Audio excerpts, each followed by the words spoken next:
السلام علیکم۔ کراچی کی سڑکیں قاتل بن گئیں، ایک ہی خاندان کے 3 بھائی حادثے کا شکار۔ بلدیہ میں ڈمپر نے 3 موٹر سائیکل سوار بھائیوں کو کچل دیا، لرزہ خیز واقعے پر کوہرام مچ گیا۔ کیا آپ حالات حاضرہ سے آگاہی حاصل کرنا چاہتے ہیں؟ خبر کے پیچھے چھپے اصل حقائق جاننا چاہتے ہیں تو ابھی سبسکرائب کیجیے دل میں پاکستان کو اور ساتھ ہی گھنٹی کے نشان پر کلک کر دیں۔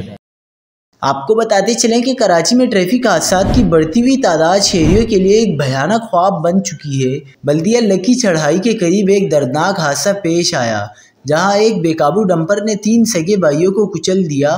علاقے میں فضا سوگوار اور ہر آنکھ اشکبار ہو گئی۔ ریسکیو ذرائع کے مطابق حادثے میں 25 سالہ راہب موقع پر جاں بحق ہو گیا، جبکہ اس کے 2 بھائی منیر اور صائب شدید زخمی ہوئے۔ پولیس نے موقع پر پہنچ کر ڈمپر ڈرائیور کو گرفتار کر کے گاڑی تحویل میں لے لی۔ کراچی میں سڑکوں پر موت کا رقص جاری ہے۔